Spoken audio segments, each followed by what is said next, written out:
우리는 무슨 일을 하든 기초가 중요하다는 말을 합니다. 무엇을 배울 때도 기초를 잘 알아야 능숙한 실력을 쌓을 수가 있고, 건물을 지을 때도 기초가 튼튼해야 높이 올라가고, 어떤 조직이나 단체도 기초가 단단해야 오래 잘 유지가 됩니다. 기초라는 것은 간단하고 쉽고 똑바르고 분명한 것입니다.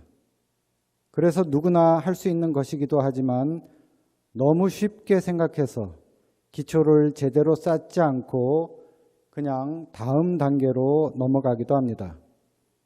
그러나 불안한 기초 위에 세워진 건축물이 언젠가는 무너지듯 기초가 튼튼하지 못한 일들은 위태롭습니다. 그래서 기초는 모든 일의 근간이라고 할 수 있습니다. 우리의 믿음도 마찬가지입니다.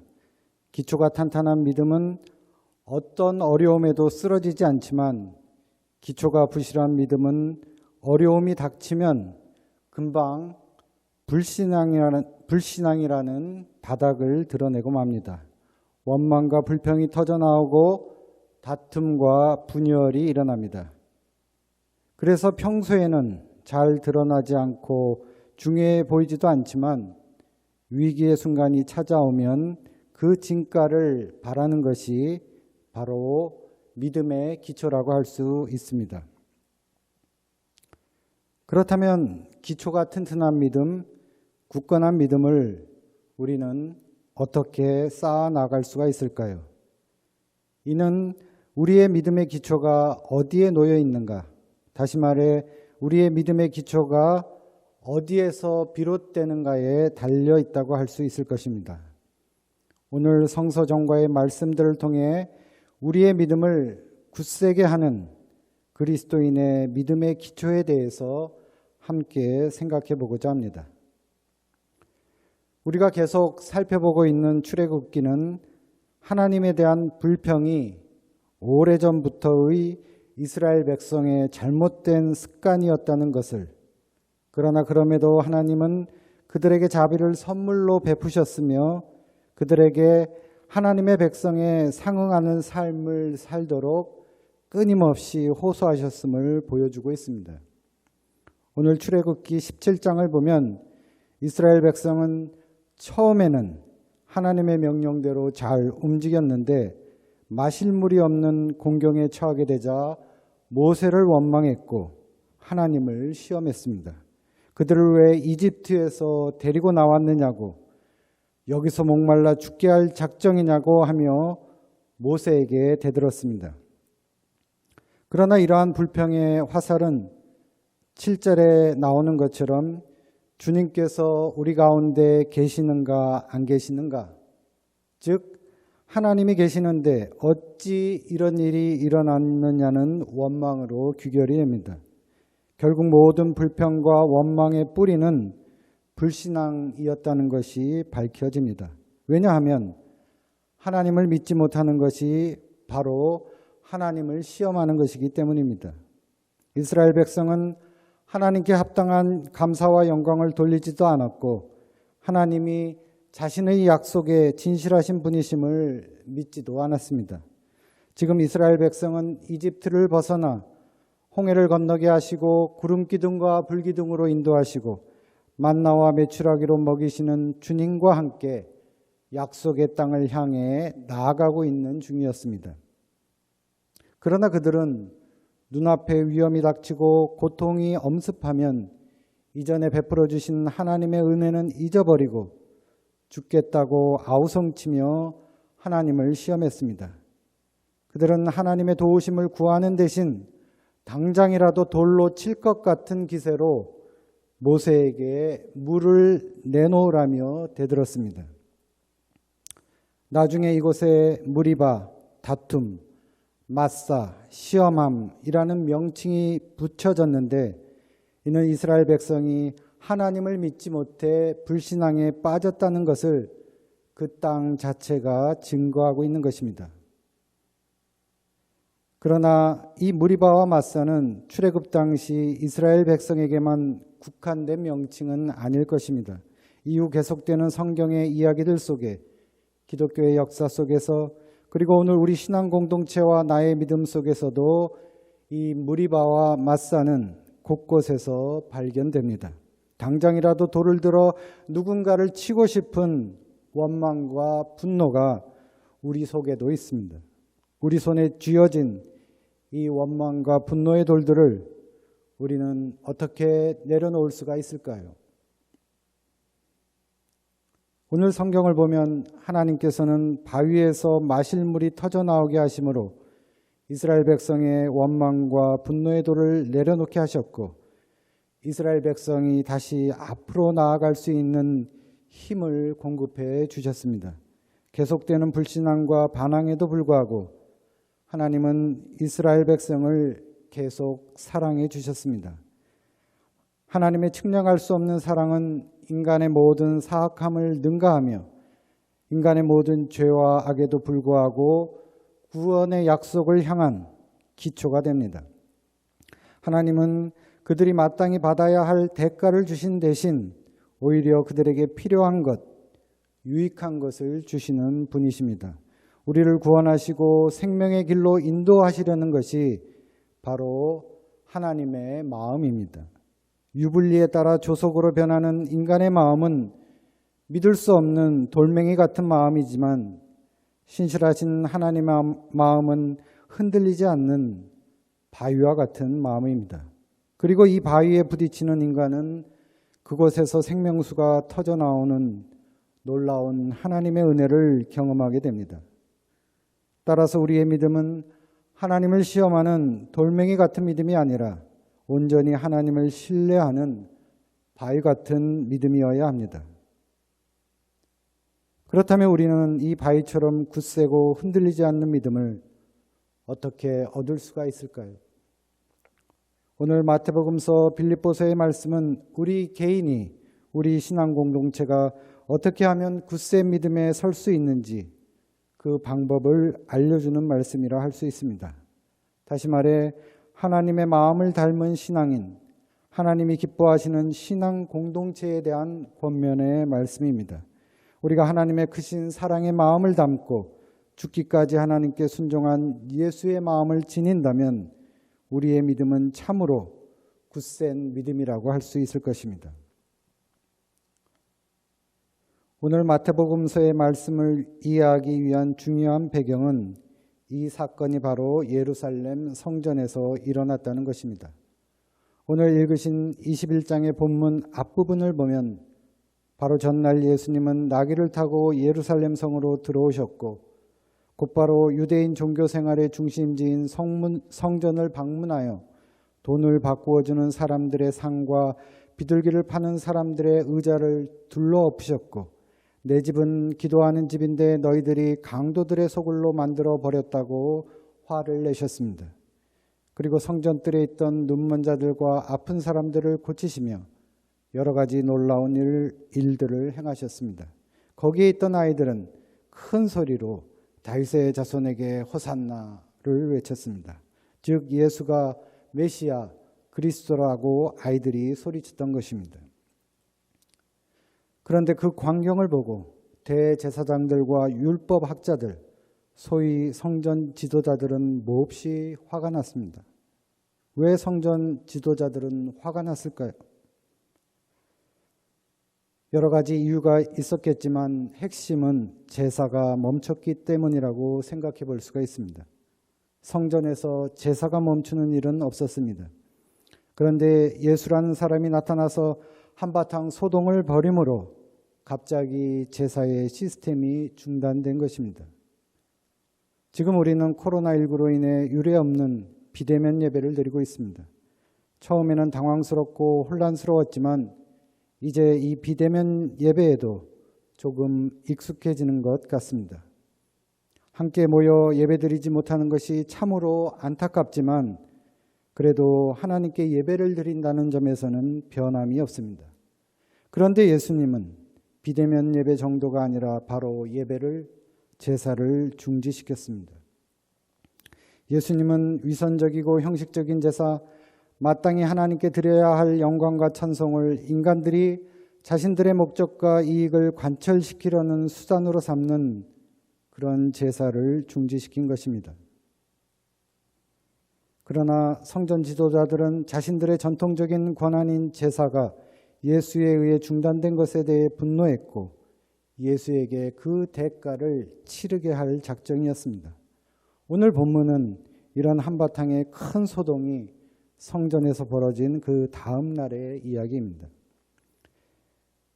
예수의 도전적인 행동에 몹시 화가 난 성전 지도자들은 곤란한 질문으로 예수를 함정에 빠뜨리려고 당신은 무슨 권한으로 이런 일을 하시오? 누가 당신에게 이런 권한을 주었소? 라고 질문했습니다. 이 물음은 대제사장이 충분히 물을 수 있는 질문이기도 했습니다. 왜냐하면 어쨌든 이스라엘에서 종교 지도자들의 권한은 모세 시대에 하나님에 의해 주어졌고 그들에게 대대로 물려내려온 권한이었기 때문입니다. 그러나 사실 그들은 예수의 진정한 권한에 관심이 있었던 것이 아니라 자신들의 특권과 권력을 유지하는 데 현존하는 질서가 위협받지 않는 데 관심이 있었습니다. 그리고 대제사장들과 장로들에게는 네가 어떻게 메시아, 그리스도가 될 수 있느냐는 생각이 있었습니다. 왜냐하면 성전에 대한 모든 권한은 바로 메시아인 그리스도에게 속하기 때문입니다. 그들이 알기로는 성전에서 대제사장보다 더 큰 권한을 가질 수 있는 사람은 하나님이 기름 부으신 왕인 메시아, 즉 그리스도뿐이었습니다. 그러나 그 그리스도가 나타날 때는 아무도 몰랐습니다. 그런데 지금 예수가 나타나서 오직 그리스도만이 할 수 있는 행동을 행했기에 네가 무슨 권한으로 이런 일을 하느냐고 비난하는 것이었습니다. 우리가 알기에 너 같은 볼품없는 시골 랍비가 메시아, 즉 그리스도일 리가 없다는 것이었습니다. 이제 예수의 입에서 어떤 말이 나올지 긴장이 고조되었습니다. 예수가 하나님의 권한으로 라고 대답한다면 그들은 성서와 전통을 들이대며 예수가 틀렸다고 쉽게 논박할 수 있었을 것이고 또 예수가 자기 스스로의 권한이라고 주장해도 이 또한 전통과 제도에 위배되며 하나님 대신 스스로의 권한을 주장하는 신성 모독이 되기 때문입니다. 그러나 예수님의 대답은 매우 고단수였습니다. 그것은 즉답이면서도 즉답이 아니었습니다. 자칫하다가는 자신이 체포되거나 조사받아야 하는 상황인데 예수는 이 위기의 상황을 모든 사람들이 지켜보는 공개 토론으로 바꾸면서 성전 지도자들에게 거꾸로 다음과 같이 질문했습니다. 요한의 세례가 어디에서 왔느냐? 하늘에서냐? 사람에게서냐? 그들은 당황했습니다. 하늘에서라고 말하기도 그렇고 그렇다고 사람에게서라고 말하기도 애매해서 결국 그들은 모르겠다며 슬그머니 꼬리를 내리고 말았습니다. 하지만 예수의 이 질문은 단지 위험한 상황을 모면하려고 한 것만은 아니었습니다. 오히려 이 질문은 그들의 물음에 대한 대답의 실마리를 제공하는 것이었습니다. 우리는 이미 마태복음서 3장에서 예수님이 요한에게 세례를 받으셨을 때 성령이 임하시면서 하나님의 사랑하는 아들, 즉 그리스도로 선언되신 사건을 알고 있습니다. 예수님이 바로 메시아, 즉 그리스도이셨습니다. 당시 유대 종교 지도자들이 세례 요한이 행한 일을 제대로 이해했다면 예수님이 성전뜰에서 그리스도처럼 행동할 수 있는 권한을 어디서 받았는지를 알았을 것이고 오늘 본문과 같은 무지한 질문은 던지지 않았을 것입니다. 말문이 막힌 종교 지도자들에게 예수님은 두 아들의 비유를 통해 다시 질문을 하셨습니다. 포도원에 가서 일해달라는 아버지의 요청에 대해 맏아들은 처음에 싫다고 했으나 나중에 뉘우치고 일하러 갔고 둘째 아들은 처음에는 가겠다고 했으나 나중에 가지 않았다면 이 둘 중 누가 아버지의 뜻을 행했느냐는 것입니다. 두 아들 중 누가 아버지의 뜻을 행한 아들인가요? 이 비유를 통해 우리는 아버지의 뜻을 따르는 자녀는 아버지가 요청하는 것을 하겠다고 말하는 자들인가, 아니면 아버지가 요청하는 것을 실제로 행하는 자들인가에 대해서 생각해 볼 수 있습니다. 유대 종교 지도자들도 이 질문은 쉽게 대답할 수가 있었습니다. 자신의 잘못을 뉘우치고 나중에 포도원에 가서 일을 한 맏아들이 둘째의 위선보다는 낫다는 것이 일반적인 생각일 것입니다. 말보다는 행동이 우선되어야 함을 우리는 알게 됩니다. 그렇다면 여기서 이 비유의 의미는 끝이 나는 것일까요? 그런데 예수님은 여기서 멈추지 않고 한 차례 더 밀어붙이셨습니다. 31절 말씀을 보면 내가 진정으로 너희에게 말한다. 세리와 창녀들이 오히려 너희보다 먼저 하나님의 나라에 들어간다라고 말씀하셨습니다. 오늘 마태복음서의 이야기는 권위적으로 예수에게 질문했던 종교 지도자들에게서 시작해서 세리와 창녀들이 그들보다 먼저 하나님의 나라에 이른다는 예수의 선언으로 끝이 납니다. 다시 말해 첫째와 꼴찌에 속하는 두 그룹의 위치에 역전이 생겼다는 것이었습니다. 세리와 창녀들은 당시 유대인들의 사회적 종교적 계단에서 가장 낮은 단계에 있던 사람들이었고, 대제사장들과 장로들은 맨 위에 단계에 있던 사람들이었습니다. 꼴찌들과 첫째들이었습니다.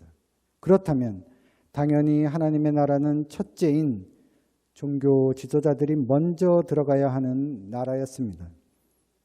그러나 예수님의 선언은 그와 반대였고, 아마 종교 지도자들은 자신들이 부도덕한 세리와 창녀들과 비교되는 그 자체에 심한 모욕감을 느꼈을 것 같습니다. 그렇다면 예수님의 이러한 선언, 판단은 어떤 근거, 어떤 기준에서 이루어진 것일까요? 이 비유의 핵심은 말이냐 실천이냐라기보다는 32절의 말씀처럼 그들이 세례 요한을 믿었는가 안 믿었는가입니다. 세리와 창녀들은 세례 요한의 말을 믿었지만 대제사장들과 장로들은 믿지 않았습니다. 어떤 사람이 하나님의 나라에 들어가느냐 않느냐는 그 사람의 종교적 사회적 지위에 말과 행동에 있어 어느 것이 우선인가에 달려있는 것이 아니라 예수님에 대한 그들의 믿음에 달려 있습니다. 즉 예수님을 믿느냐 안 믿느냐입니다. 대제사장들과 장로들의 실패는 그들이 많은 기회가 있었음에도 예수님을 끝까지 거부했다는 데에 있습니다.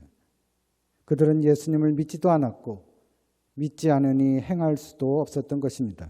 그렇게 볼 때 그들은 맏아들도 둘째 아들도 아니었다고 할 수 있을 것입니다. 하나님의 나라는 예수님을 믿는 사람에게 주어지는 은혜의 선물이지 인간의 종교적, 도덕적 공로로 들어가는 나라가 아닙니다. 예수님이 바로 우리 믿음의 기초이고 근거입니다. 유대 종교 지도자들은 예수의 권한이 어디에서 온 것이냐고 질문했었는데 사실 예수님의 권한의 근거는 예수 자신의 삶과 죽음과 부활보다 이보다 더 결정적인 증거는 없습니다. 오늘 빌립보서 2장의 말씀처럼 예수님은 하나님의 모습을 지니셨고 하나님과 동등하신 분이셨기에 예수님 스스로가 모든 권한의 절대적인 근거이자 원천이 되십니다. 그러나 예수님은 역시 오늘 빌립보서의 말씀처럼 자기를 비워 종의 모습을 취하셨고 자기를 낮추시고 십자가에 죽기까지 하나님의 뜻에 순종하셨습니다. 모든 권한을 가지신 분이 아무 권한이 없는 것처럼 순종하셨습니다. 첫째이신 분이 스스로 꼴찌가 되셨습니다. 예수님은 하나님과의 동등함을 이익을 취할 만한 것으로, 자신의 유익을 위해 이용할 만한 것으로 여기지 않으셨습니다. 오히려 예수님은 하나님과의 동등함을 자신이 가야 할 길을 완수하는 것에서 찾으셨습니다.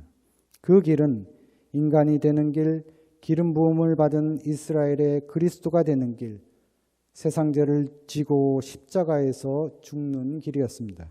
이것이 하나님과의 동등함이 의미하는 바입니다. 예수님은 십자가 위에서 오직 하나님만이 하실 수 있는 일을 하신 것입니다.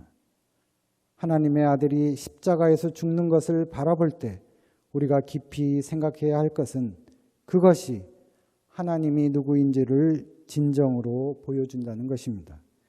예수님은 인간을 위해 자신을 희생하신 사랑의 하나님, 바로 그분이십니다. 인간을 향한 하나님의 마음이 드러난 곳, 바로 거기에 예수 그리스도의 십자가가 서 있습니다. 이제 말씀을 정리하겠습니다. 오늘의 말씀을 통해 우리는 자신이 어느 아들을 닮았는지를 스스로 물어봐야 합니다. 우리가 닮아야 할 아들은 맏아들도 아니고 둘째 아들도 아닙니다.